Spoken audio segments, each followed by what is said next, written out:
Everything changed in exactly 3 hours, and the silence that followed was louder than any official statement ever released. A public document, sitting quietly on the Invictus Canada website, suddenly became the most dangerous file in the entire operation, not because it was leaked, not because it was stolen, but because someone finally read it closely.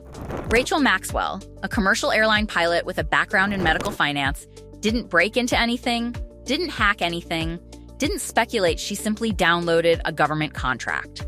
The British Columbia Agreement committing CA $15 million to the 2025 Invictus Games in Vancouver and Whistler. And right there, inside that contract, was the first fracture in the entire narrative, the budget appendix, completely blacked out, including the single line that mattered most, the licensing fee paid to the Invictus Games Foundation, Prince Harry's own organization. That wasn't just a missing number. That was the moment the story stopped being about veterans and started being about control. Because mechanically, this wasn't complicated.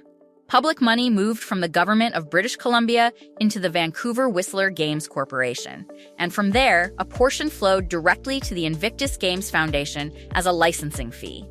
The brand was being rented, the name itself had a price, and the public, the people funding it, were not allowed to see what that price was. That's not a technical oversight. That's a decision, and Maxwell saw it instantly. But what happened next transformed a financial curiosity into something far more deliberate. Maxwell didn't just question the redaction, she published the document and told her readers to ask for the full figures. That was the trigger. Within 3 hours, the Invictus Canada website went completely dark. Not a slow response, not a scheduled update, a shutdown. And when it came back, the document was gone. Not replaced, not clarified. Gone. And the site itself had changed. Suddenly, downloading any document required a Dropbox login, meaning anyone accessing public files was now being identified, tracked, and recorded. The organization didn't answer the question. It changed the environment in which the question could be asked. That's where the roles begin to shift. Rachel Maxwell wasn't just a researcher anymore, she became the outsider applying pressure. The Invictus Games Foundation wasn't just a charity, it became the gatekeeper of information. And the governments involved weren't neutral, they were now part of a pattern. Because what looked like one incident started repeating. British Columbia first, then the UK Charity Commission, then the Ministry of Defense. Different institutions, same response, redaction. And the timing couldn't have been worse for the people trying to keep this contained. Because while this was unfolding, another clock was ticking. Birmingham 2027, Prince Harry's next Invictus Games. The projected operating cost? Between $45 million and $60 million. Confirmed private sponsorship? Just $4 million. That's not a gap, that's a crisis. Up to $40 million missing, with only 15 months left before the opening ceremony. And the exits had already begun. Boeing, a major sponsor, confirmed it would not participate. Australia pulled $9 million. The vice chairman of the Birmingham 2027 board resigned without explanation. One by one, the supports holding the structure together were disappearing. But the most dangerous detail wasn't the funding gap. It was who was filling it. The UK government committed up to $26 million. Birmingham City Council committed another $30 million. That's $56 million in public money. And this wasn't a stable institution making that commitment. This was the same Birmingham City Council that declared effective bankruptcy in September 2023, carrying an $87 million deficit and a $760 million equal pay liability. The same council that had only just exited formal bankruptcy in February 2026. And within the same year, it committed $30 million to the Games. So now the question isn't just about a redacted contract in Canada. It's about a system. Public money flowing into an event structure, routed through layers, and at the center of it all, a brand owned by a foundation whose key financial details remain hidden. And when the Ministry of Defense was asked formally, through a Freedom of Information request about the financial breakdown of Birmingham 2027, the response came back on June 19, 2026. Redacted. Again, third jurisdiction. Same black rectangle. This is where the narrative begins to fracture completely. Because the Invictus Games were built on a single, powerful idea, helping wounded veterans. That's the foundation. That's the story. That's the asset. It's what anchors everything from public funding to global recognition to the Sussex brand itself. But now, 3 separate governments have been asked to show exactly what that help costs. And 3 times, the answer has been hidden. And then the foundation's own numbers entered the picture. And suddenly the redactions weren't the only problem. The 2024 accounts filed with the UK Charity Commission after a 2-year delay revealed something no critic had to interpret. Income up 41%. Cash reserves up 430%. A new 6-figure executive role added, the highest paid staff member earning between $153,000 and $166,000. And in the same filing, direct grants to wounded veteran organizations cut by 63%, dropping from $534,973 to $200,328. That's not speculation. That's arithmetic. More money coming in. More money being held. Less money going out to the very people the organization was built to support. And one more detail slipped quietly into the accounts, a payment of nearly $30,000 to Dunes LLC, an American for-profit company, with no explanation of its purpose. Not in 2023, not in 2024, just a line item, present but unexplained. Now the structure becomes visible.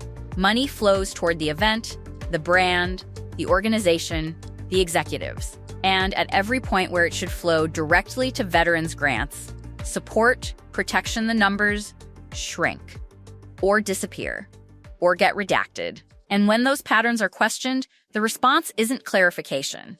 It's removal, it's tracking, it's silence. And all of this is unfolding while the public face of the operation continues to rise. Just weeks ago, Prince Harry stood at the Time 100 event, receiving recognition for leadership in global sports through Invictus.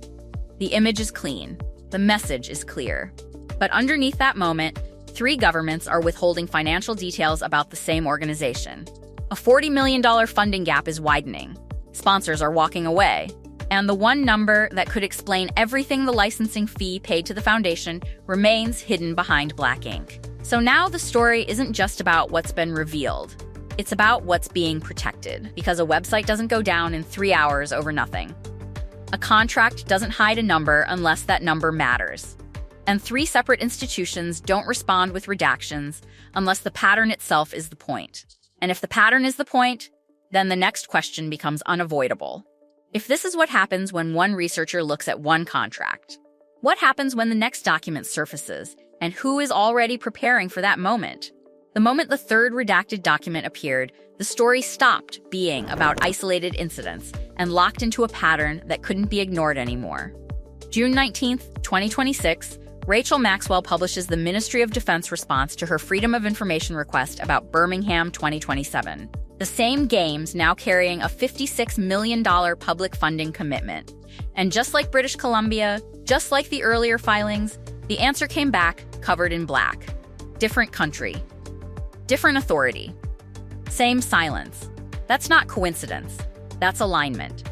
And what makes that moment even more volatile is who delivered that redacted response. The Ministry of Defense wasn't operating from a position of credibility, it was already under pressure. In May 2026, just 1 month before this response, the Information Commissioner's Office issued an enforcement notice against the ministry for failing to meet its statutory transparency obligations. Not a warning, not a recommendation. Enforcement, the same institution officially criticized for hiding information, is now the one shielding the financial details of Prince Harry's publicly funded games. That's not just a detail, it's a contradiction built into the system itself. Now place that contradiction next to the timeline, because the timing isn't neutral. September 2023, Birmingham City Council declares effective bankruptcy, drowning in an $87 million deficit and a $760 million equal pay liability. February 2026, it exits formal bankruptcy. And in that same year, with its financial stability barely restored, it commits $30 million to Invictus. Not to infrastructure, not to recovery, to an event. That's not just a financial decision. That's a risk transfer from the organization to the public. And the numbers refuse to stay quiet. February 2025, the Vancouver Whistler Invictus Games take place. 543 wounded veterans from 23 countries. Total cost, $63.2 million Canadian. That breaks down to $118,352 per competitor. Now hold that number steady, because it doesn't exist in isolation. In the same cycle, the Invictus Games Foundation's total direct grants to wounded veteran organizations for the entire year globally sat at $200,328. That means the cost of supporting just 2 competitors at a single event exceeds the foundation's entire annual grant distribution to veterans worldwide. That's not imbalance, that's inversion. And this is where the power dynamic becomes unavoidable. The event is expanding, the brand is strengthening, the reserves are growing, but the direct support, the thing that justifies everything, is shrinking, which means the value isn't in the outcome anymore. It's in the structure. The games themselves are no longer just a platform for veterans. They're an asset, a licensed asset, a controlled asset. And the price of that asset, the licensing fee, remains the one number no one is allowed to see. But the consequences are no longer theoretical. Birmingham 2027 is approaching fast, and the numbers aren't just uncomfortable, they're unstable. $45 to $60 million projected cost, only $4 million confirmed in private sponsorship. That leaves a gap of up to $40 million with just 15 months remaining. Boeing has already stepped away. Australia has already withdrawn $9 million. The vice chairman of the board has already resigned without explanation. These aren't early warning signs. These are active fractures. And when an operation reaches that point, the question isn't whether something is wrong, it's who absorbs the impact. Because if Birmingham fails financially, the structure doesn't collapse inward.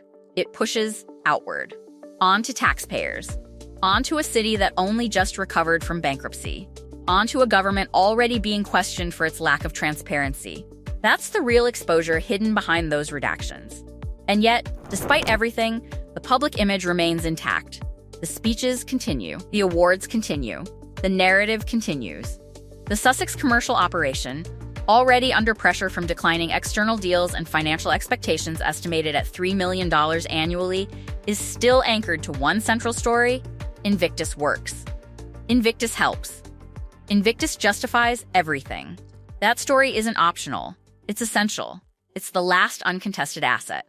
Because once a system proves it can move that fast to protect one number, it reveals something far more important than the number itself. It reveals priority. And the priority isn't transparency. It isn't explanation. It's control. Control of access. Control of narrative. Control of timing.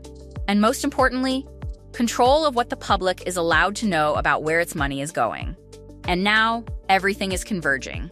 July 2026. Birmingham 2027 is 15 months away. The funding gap is still sitting at $40 million. The sponsor list is shrinking. The governing bodies are under scrutiny. And 3 separate jurisdictions have already demonstrated the same behavior when asked the same question. The pattern isn't emerging. It's established. Which leads to the one question that hasn't been answered. The one detail still sitting behind every black rectangle. Every removed document. Every controlled download. Not what the games cost. Not what the government's paid. But what the brand itself is worth. And why revealing that number changes everything.